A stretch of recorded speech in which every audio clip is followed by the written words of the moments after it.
오늘 말씀해 보면 부자가 천국에 가는 것이 낙타가 바늘기로 들어가는 것보다 더 어렵다라고 말합니다. 그러면 진짜 어려운 거지요. 그러니까 어떤 사람이 바늘을 이렇게 기둥만한 바늘을 만들어서 바늘기를 이렇게 크게 하면 되지라고 얘기합니다. 근데 그 사람은 바늘이 뭔지 모르는 겁니다. 기둥만한 바늘을 만들어서 옷을 이렇게 기우면 옷이 기워집니까? 옷에 구멍이 납니까? 옷에 구멍이 납니다. 그거는 바늘이 아닙니다. 한간에 그런 이야기가 있었습니다. 코끼리를 냉장고에 넣는 방법, 이렇게 옛날에 유행했던 이야기지요. 어떻게 넣습니까? 아주 간단합니다. 문을 연다, 코끼리를 넣는다, 문을 닫는다. 맞지요? 별로 재미가 없으시구나. 그러면 그 냉장고에 기린을 넣는 방법은 뭡니까? 예, 아시네요. 문을 연다? 근데 코끼리를 넣는 방법보다는 좀 한 가지가 추가됩니다. 코끼리를 꺼낸다, 기린을 넣는다, 문을 닫는다. 여러분, 우스갯소리지만 쉽지 않죠. 교회에서 코끼리를 냉장고에 넣는 방법은 뭔지 압니까? 제가 부목사 때 이렇게 흔히 얘기하곤 했는데, 부목사한테 넣으라고 한다. 우리 부목사님도 고생 많으시지요. 하라고 하면 다 합니다. 다 됩니다. 제가 그렇게 시키는 건 아닙니다. 낙타를 바늘기로 들어가게 하는 것보다 더 어렵다는 그것, 어떻게 해야 할까요? 부자를 천국에 가게 하는 방법 말입니다. 그냥 이렇게 말하지요. 많으니까 교회를 위해서 조금 더 헌신하십시오. 천국 갈 수 있습니다. 바늘기로 들어가는 것, 믿음으로 가면 됩니다. 믿습니까? 조금 이상하잖아요. 머뭇거리고 있으면 믿어야 된다니까요. 천국 갈 줄 믿습니까? 그러면 마지못해 아멘 합니다. 할렐루야! 들어갔습니다. 여러분, 뭘 믿는 겁니까? 믿음의 목적이 뭡니까? 믿음의 대상이 뭡니까? 그렇게 믿는 거면 다른 종교와 무슨 차이가 있을까요? 여러분, 영생을 얻는 것이 정말 중요한 것입니다. 그런데 사람들은 관심조차도 없는 사람이 많습니다. 부자 청년은 이러한 면에서 정말 훌륭한 사람이라고 볼 수 있습니다. 그는 부자요 또한 관원이라고 말합니다.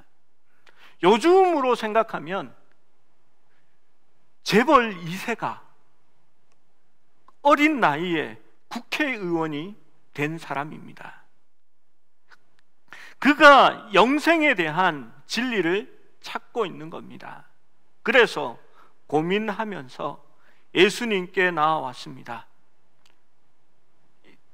19장 16절 말씀에 이 사람이 이렇게 말합니다. 어떤 사람이 주께 와서 이르되 선생님이여, 내가 무슨 선한 일을 하여야 영생을 얻으리까? 라고 묻습니다. 이 부자 청년이 예수님께 나와 한 질문입니다. 여러분, 이 질문이 맞는 질문입니까? 틀린 질문입니까? 틀린 질문입니다. 여러분, 영생을 얻는 것은 선한 일을 해서 얻는 것이 아니기 때문입니다. 인간이 스스로 의로울 수 있을까요?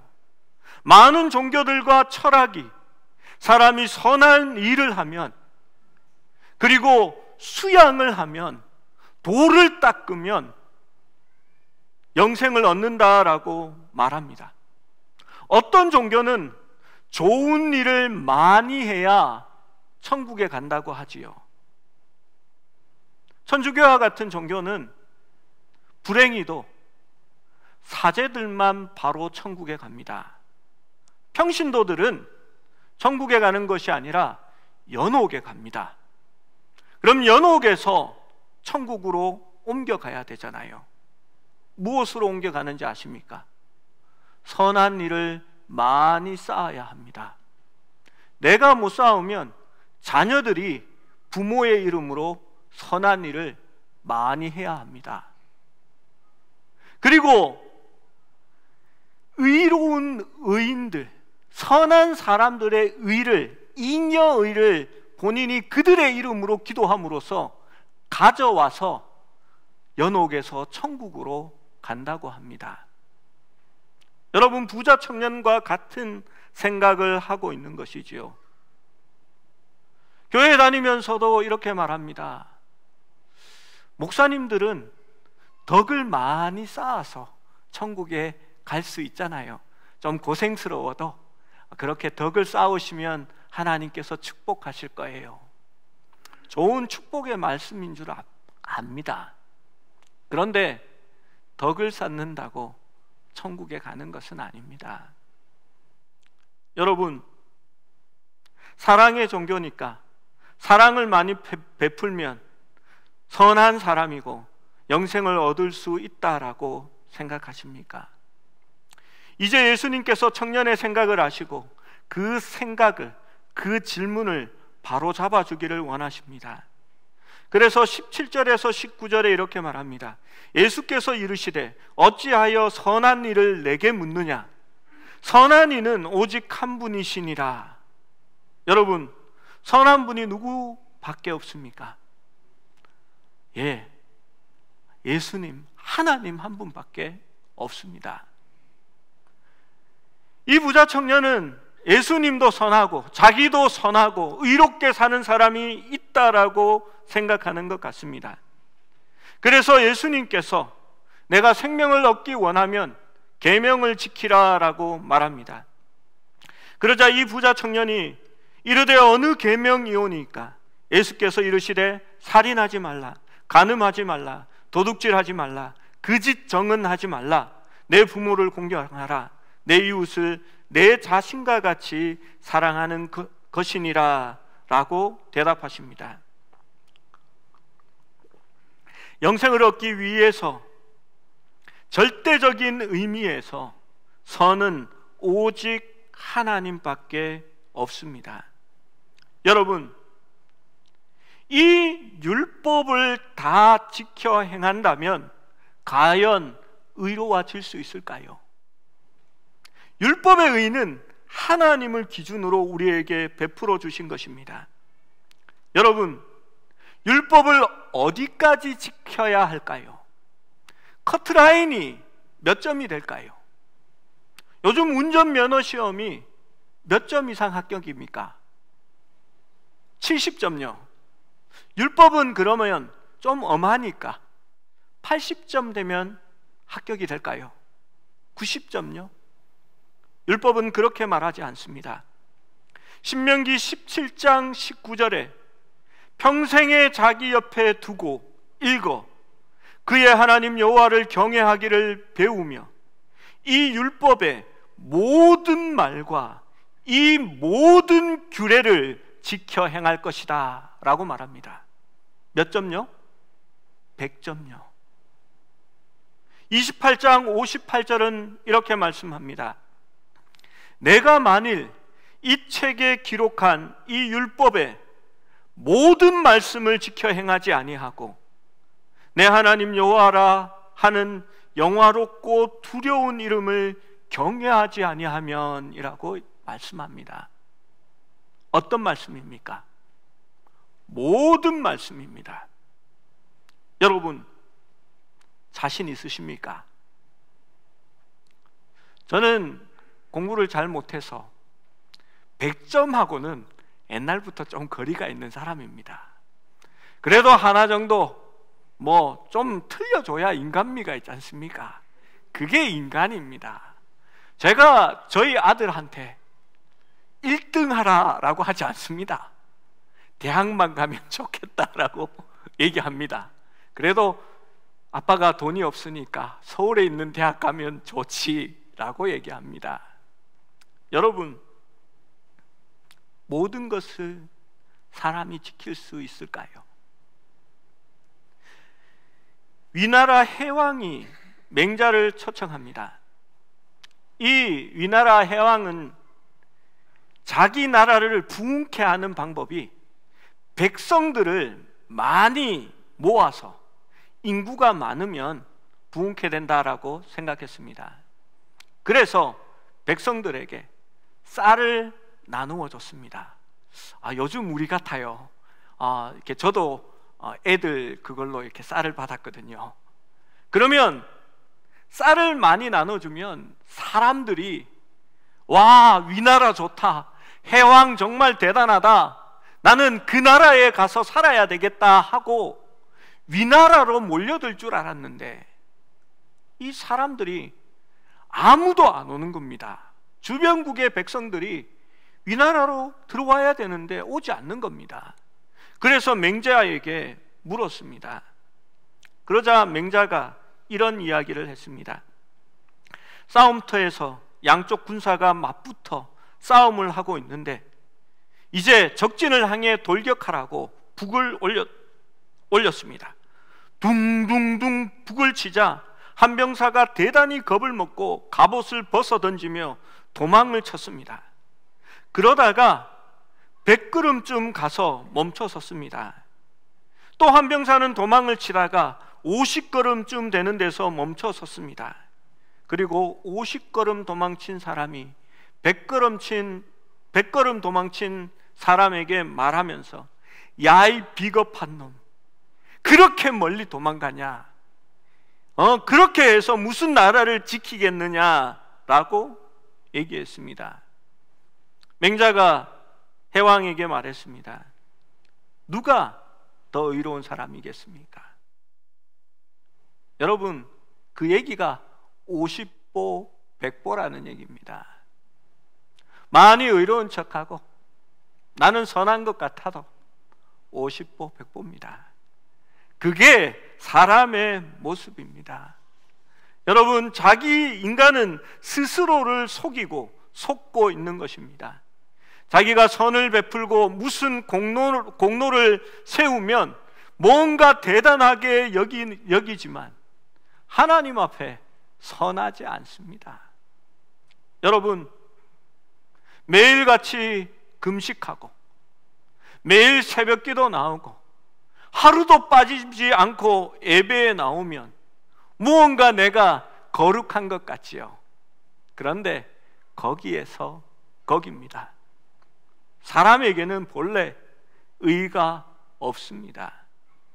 내가 양심적으로 살았으니까 영생을 얻게 될 거야, 그런 마음을 조금이라도 가지고 있다면 그 마음을 깨뜨려야 바늘기로 들어갈 수 있습니다. 로마서 3장 19절에서 12절은 이렇게 말합니다. 그러면 어떠하냐? 우리는 나으냐? 결코 아니니라.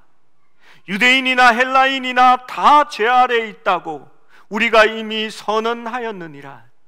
기록한 바 의인은 없나니 하나도 없으며 깨닫는 자도 없고 하나님을 찾는 자도 없고 다 치우쳐 함께 무익하게 되고 선을 행하는 자 없나니 하나도 없느니라 라고 말씀합니다. 여러분, 그런데요, 이 부자 청년이 아직도 그 뜻을 바로 알지 못합니다.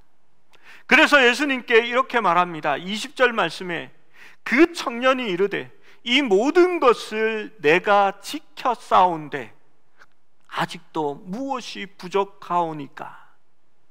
여러분, 그 모든 것을 지킬 수 있다고 했습니까? 없다고 했습니까? 없습니다. 그게 성경 말씀입니다. 율법을 우리에게 주신 것은 지킬 수 없다는 것을 깨닫게 하려고 주신 겁니다. 그런데 이 청년이 내가 모든 것을 지켰사온데 라고 말합니다. 여러분, 굉장히 긍정적인 청년입니다. 여러분, 야곱도 그랬습니다. 내가 할 수 있다. 그래서 장자권도 내가 빼앗아옵니다. 축복을 받을 권리도 내가 빼앗아옵니다. 아내를 얻을 때에도 고생하면서 자기는 자기가 원한 것을 성취합니다. 불의한 삼촌 밑에서 자기의 몫을 차지하기 위해서 불의한 방법으로 끊임없이 야곱은 노력합니다. 그래서 많이 성공했고 많은 것을 얻었습니다. 그런데 그가 정작 형에게, 삼촌 라반에게 쫓기어 야복강 앞에 섰을 때에 그는 뒤로도 가지 못하고 앞으로도 가지 못하는 그러한 운명에 처합니다. 그때야 야곱은 비로소 하나님 앞에 고백합니다. 나는 속이는 자입니다. 당신이 나를 축복하지 않으면 나는 살아갈 수 없는 존재입니다 라고 말합니다. 자신이 그렇게 움켜쥐었던, 자기를 부자되게 했던 그 모든 것을 하나님 앞에 내려놓고 오직 주님만이 나를 축복하시기를 기도한 것입니다. 여러분, 내가 할 수 있다는 건 긍정이 아니라, 내가 아니라 하나님이 하셔야 된다라는 것으로 바뀌어져야 하는 것입니다. 여러분, 율법을 다 지키면 구원을 얻을 수 있을까요? 과연 그 율법이 우리에게 영생을 주는 것일까요? 그런데 불행히도 사람들은 어느 누구도 하나도 의인이 없다고 말합니다. 그러니까 율법으로는 구원을 얻을 수 없다라는 말입니다. 여러분, 내가 헌금 많이 하면 천국에 갈 수 있다 생각하십니까? 예배 많이 참석하면 천국에 간다고 생각하십니까? 새벽기도 한 번도 안 빠지면 천국에 갈 것 같습니까? 여러분이 교회에 직분자가 되고 봉사를 많이 하면 천국에 갈 것 같습니까? 아닙니다. 내가 의롭다고 생각하는 사람치고 바른 신앙을 가진 사람은 없습니다. 하나님 앞에서 낮아지고 내가 죄인임을 고백할 수 있을 때에야 비로소 하나님께 나아갈 준비가 된 것입니다. 하나님은 의인을 부르러 오시지 않았습니다. 주님은 죄인을 부르러 오셨습니다. 건강한 자에게는 의원이 쓸데없고 병든 자에게라야 의원이 쓸데있는 것입니다. 부자는 많은 일을 할 수 있는 사람입니다. 그래서 할 수 있는 일도 많습니다. 그리고 하고 싶은 것도 할 수 있습니다. 그래서 늘 그런 얘기를 합니다. 내가 교회를 지었을 때 내가 얼마만큼 헌금을 했고, 내가 누군가 어려울 때 내가 어떻게 했고, 또 교회를 개척할 때는 그 교회에 내가 어떻게 했고, 옛날에 나는 교회를 섬길 때에 정말 이렇게 하나님의 교회를 섬겼고, 내가라는 것이 끊임없이 등장합니다. 여러분, 그 사람이 바로 부자입니다. 내가 가진 게 너무 많거든요. 나의 의가 너무 많아서 바늘기로 들어가기에 힘이 드는 겁니다. 예수님이 청년에게 율법을 지키라고 한 것은 율법을 지킬 수 있어서 그 율법으로 영생을 얻을 수 있기 때문이 아니라, 그 율법을 지키려고 하면 할수록 내가 지킬 수 없는 사람이라는 것을 깨달으라는 겁니다. 내 자신이 할 수 있는 것이 아니라 오직 하나님의 은혜로만 영생을 얻을 수 있다라는 것을 알게 하려고 하는 것입니다. 정말 이 부자 청년이 율법을 전부 지켜 행하려고 했다면 심히 근심하며 눈물 흘릴 수밖에 없을 겁니다. 오호라, 나는 죄인이로다. 이 사망의 몸에서 누가 나를 구원할 수 있을까? 절대로 율법을 따라 살아갈 수 없는 존재가 우리이기 때문입니다. 나의 노력으로, 내가 쌓은 덕으로 영생에 들어갈 수 있다 착각하지 마십시오. 절대로 교회는, 우리 예수님은 그런 것을 우리에게 말씀하시지 않습니다. 로마서 3장 19절 20절은 이렇게 말합니다. 우리가 작은 목소리로 마스크 안에서 함께 읽어보겠습니다. 시작. 우리가 알거니와 물은 율법이 말하는 바는 율법 아래에 있는 자들에게 말하는 것이니 입을 막고 온 세상으로 하나님의 심판 아래에 있게 하려 함이라. 그러므로 율법의 행위로 그들 앞에 의롭다 하심을 얻을 육체가 없나니 율법으로는 죄를 깨달음이라. 여러분,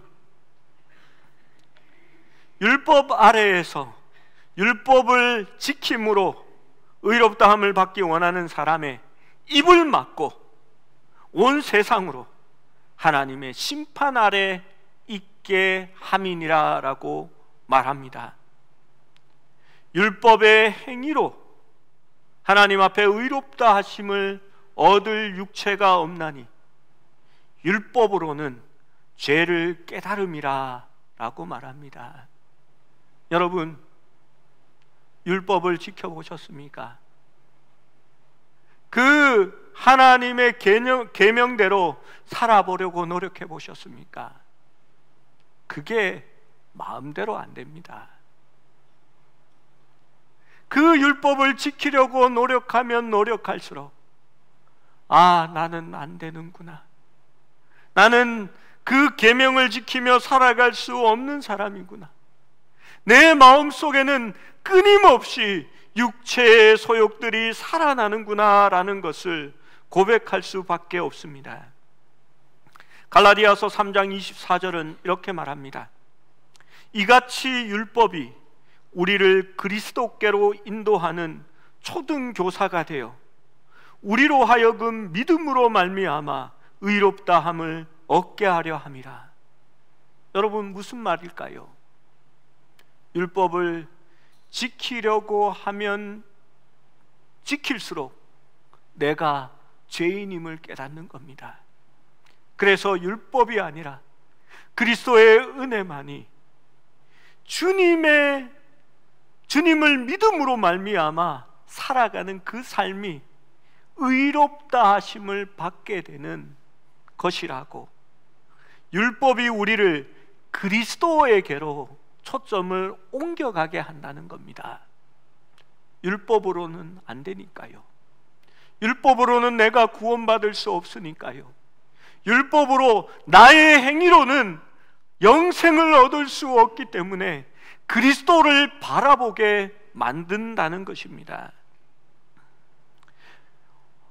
21절 22절 말씀은 이렇게 말합니다. 예수께서 이르시되 내가 온전하고자 할진대 가서 내 소유를 팔아 가난한 자들에게 주라. 그리하면 하늘에서 보화가 내게 있으리니 그리고 와서 나를 따르라 하시니, 그 청년이 재물이 많음으로 이 말씀을 듣고 근심하며 가니라. 여러분, 이 말씀을 오해하는 사람들이 있습니다.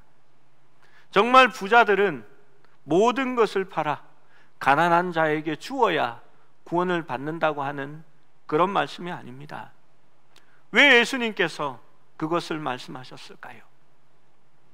그분은 하나님이십니다.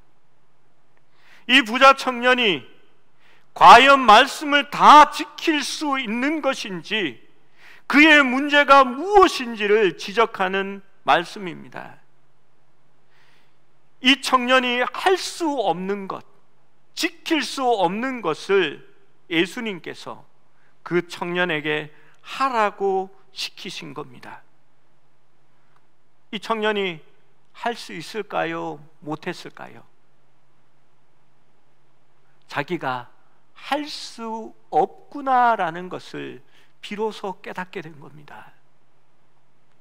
여러분, 다 팔아라라는 얘기가 아니라 네가 율법을 다 지킬 수 없는 죄인이다라는 것을 지금 말씀하는 겁니다. 이 부자 청년은 심히 고민하면서 갑니다. 내가 죄인이구나. 내가 다 지킬 수 없구나. 나는 율법을 온전히 지켰다라고 생각했는데 아니구나라는 것을 깨닫게 하시려고 예수님께서 말한 것입니다. 요한복음을 보면 예수님이 사마리아 우물가에서 한 여인을 만났습니다. 예수님은 이 여인에게 내 남편을 데려오라 말씀하셨습니다. 예수님이 진짜 남편을 만나기 위해서 그 남편을 데려오라고 말씀하셨을까요? 아닙니다.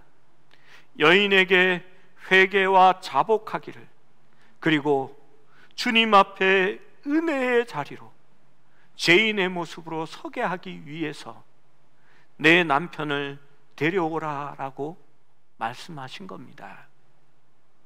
그러나 슬프게도 이 부자 청년은 주님 앞에서 바로 회개하거나 자신이 죄인임을 고백하지 못했습니다. 그는 근심하면서 예수님으로부터 떠나갔습니다.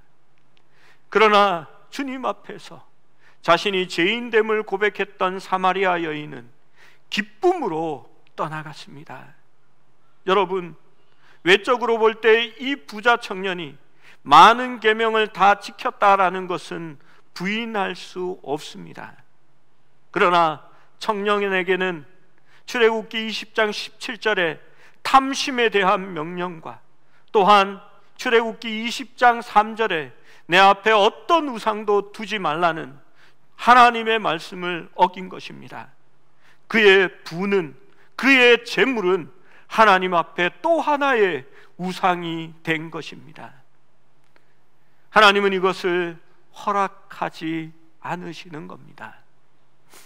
여러분, 부자만 하나님 앞에 나아오기가 힘든 것일까요? 여러분, 자신의 마음을 가난하게 만드는 것에 있어서 방해가 되는 모든 것은 다 우리를 부자로 만드는 것입니다. 여러분, 무엇을 움켜쥐고 있습니까? 주님보다도 더 소중하게 생각하는 무엇이 있습니까? 내가 하나님 앞에 서는데 이것이 나에게 의롭고 나는 이것이 있어서 대단한 사람이고 나는 이렇게 행해서 하나님이 인정하신다라고 생각하는 것들이 있습니까? 아닙니다. 그것들이 여러분을 부자로 만드는 것입니다. 파리 루브르 박물관에 전시되어 있는 수많은 그림 중에서 루시라는 사람이 그린 홍수 때의 한 가족의 모습을 그린 그림이 있습니다. 이 그림은 홍수가 나서 집이 다 떠내려가고 폭풍우가 휘몰아치는 가운데서 아이 셋과 또 늙은 아버지를 모신 6명의 가족이 살아남기 위해 필사의 노력을 하고 있는 장면을 그린 그림입니다. 한번 보여주십시오. 네. 잘 보이지요? 네, 우리 화면이 좋아져서 이제 잘 보입니다. 제가 그 유명한 명작에 조금 훼손을 했습니다.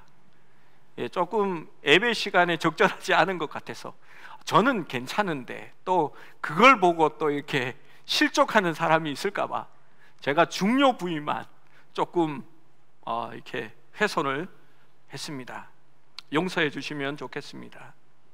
여러분, 온 가족이 홍수를 피해 가까스로 바위가 솟아있는 곳으로 올라가고 있습니다.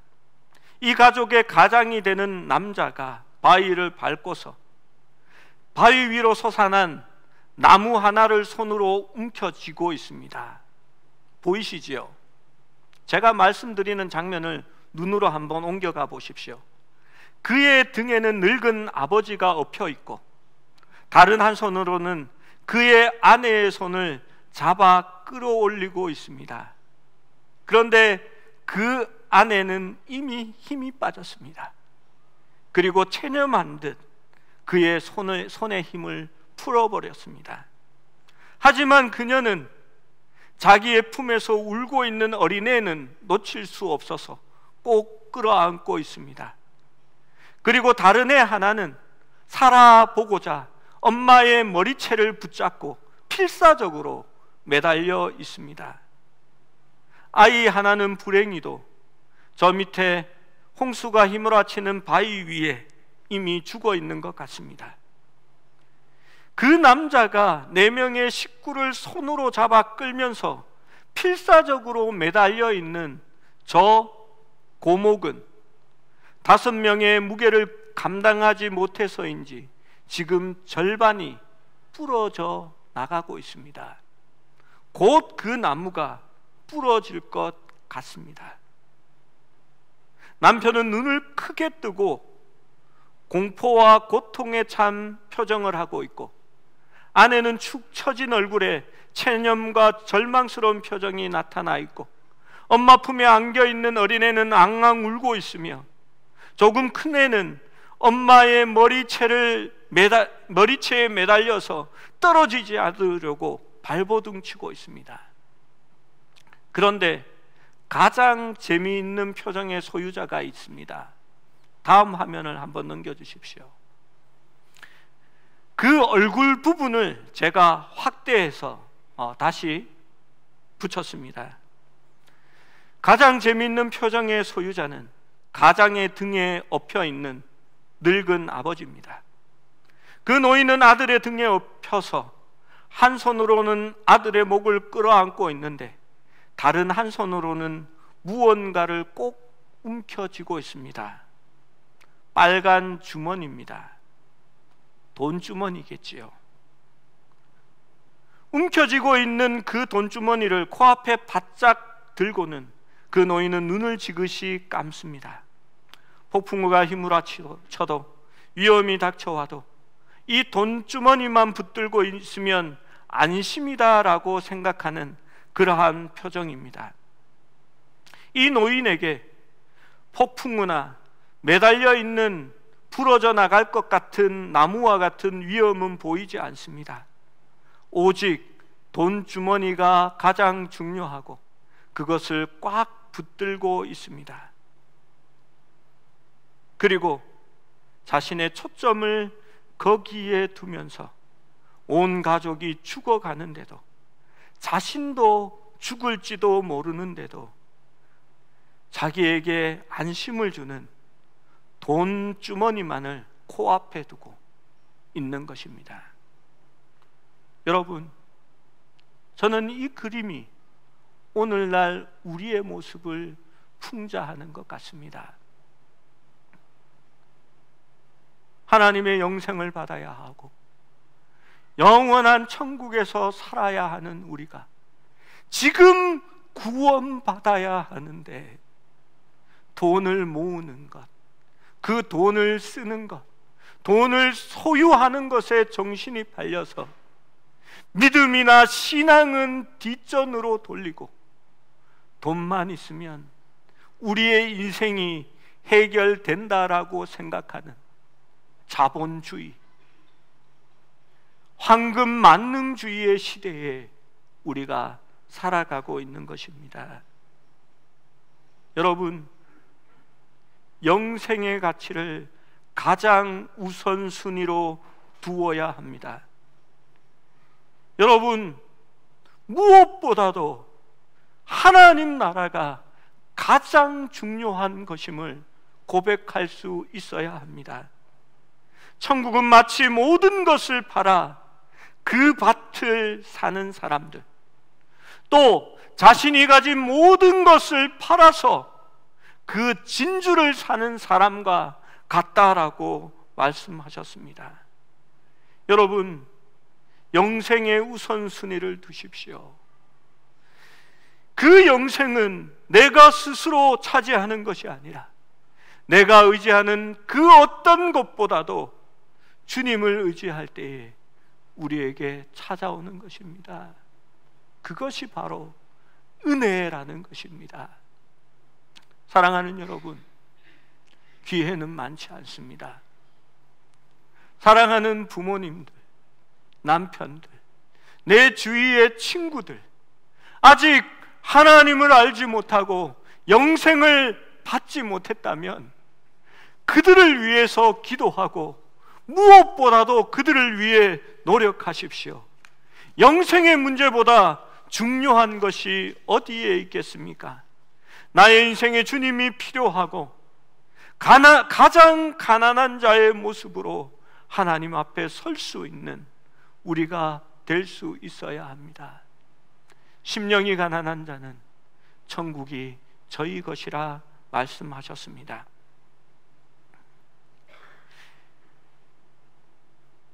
예수님께서 결론을 맺습니다. 23절 24절 말씀입니다. 예수께서 제자들에게 이르시되 내가 진실로 너희에게 이르노니 부자는 천국에 들어가기가 어려우니라. 다시 너희에게 말하노니 낙타가 바늘기로 들어가는 것이 부자가 하나님 나라에 들어가는 것보다 쉬우리라 하시니. 여러분, 이 땅에서 가난하면 천국에 가고 부자는 천국에 들어갈 수 없다는 말씀이 아닙니다. 여러분, 성경에는 많은 부자들의 이야기가 있습니다. 다윗과 솔로몬, 그리고 아리마대 요셉, 아브라함, 이삭, 야곱, 이들은 모두 당대의 엄청난 부자였습니다. 그러나 이들은 믿음의 사람으로 불리어지고 있습니다. 부자는 버리지 못하고 많이 가진 사람입니다. 자신의 의의를 가지고 자신의 능력을 가지고 내가 할 수 있다는 생각으로 가득 찬 사람입니다. 나는 직분이 무엇이고 나는 4대 5대째를 믿었고 나의 가족들 중에는 목사와 선교사가 몇 명이고 그 모든 것은 여러분의 영생과 상관이 없습니다. 구원은 내가 얼마나 가난한지에 대하여 관계 있는 것입니다. 무엇을 하여야 영생을 얻겠습니까? 구원을 얻는데 여러분이 할 것은 없습니다. 우리 안에 오직 성령님께서 우리를 위하여 일하시는 그곳에 나의 모든 것을 내려놓고 그분을 바라보고 그분을 붙들고 그분만을 따라갈 때에 우리가 구원을 받게 되는 것입니다. 로마서 8장 2절에서 4절은 이렇게 말씀합니다. 이는 그리스도 예수 안에 있는 생명의 성령의 법이 죄와 사망의 법에서 너를 해방하였음이라. 율법이 육신으로 말미암아 연약하여 할 수 없는 그것을 하나님이 하시나니 곧 죄로 말미암아 자기 아들을 죄 있는 육신의 모양으로 보내어 육신의 죄를 정하사 육신을 따르지 않고 그 영을 따라 행하는 우리에게 율법의 요구가 이루어지게 하심이니라. 여러분, 내가 하면 할 수 없습니다. 그러나 성령님을 따라 행하면 그분이 하신다라고 말합니다. 여러분, 하나님의 영 성령을 따라가는 데 있어서 나를 막아서게 하는 것, 무겁고 수고스러운 짐을 지게 하는 것, 그 모든 것을 주님과 함께 십자가의 죽음으로 말미암아 해방되십시오. 나의 모든 것을 나의 육체와 함께 십자가에 못 박아버리고 이제는 내가 사는 것이 아니라 내 안에 계신 성령님으로 말미암아 사는 삶을 살 때에 비로소 우리에게 구원이 주어지는 것입니다. 여러분, 그것이 믿음입니다. 잔뜩 짊어지고 스스로 잔뜩 의롭다고 생각하면서 내가 이렇게 좋은 일을 많이 했으니까 구원을 얻을 수 있다라고 스스로 믿으라라고 하는 것은 체면이지 구원이 아닙니다. 구원은 주와 함께 십자가에서 관계를 맺어야 합니다. 믿음으로 주님을 따를 수 있어야 합니다. 내가 의지하고 내가 맺은 모든 의들을 내려놓고 육신을 따르지 않고 성령을 따르는 자들이 될 수 있을 때에 우리가 구원을 얻게 되는 것입니다. 사랑하는 여러분, 고난이 있을 때, 내가 할 수 있다고 생각했을 때, 나는 많은 선한 일을 쌓았다고 생각했을 때, 여러분은 돈주머니를 내 앞에 움켜쥐고 있는 부자가 된 것입니다. 여러분, 그것을 내려놓기 위하여 주님 앞에 기도하십시오. 그것을 내려놓기 위해서 나를 날마다 쳐서 주님께 복종시키십시오.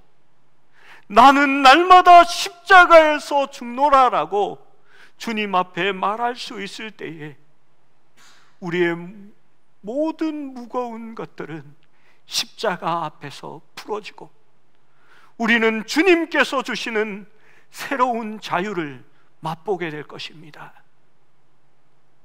우리가 할 수 없는 그것을 하나님의 성령이 하게 하시고 우리를 영원한 생명으로 인도하시며 우리 예수님께서 하나님 앞에 너희가 비로소 의롭다라고 칭해 주실 것입니다.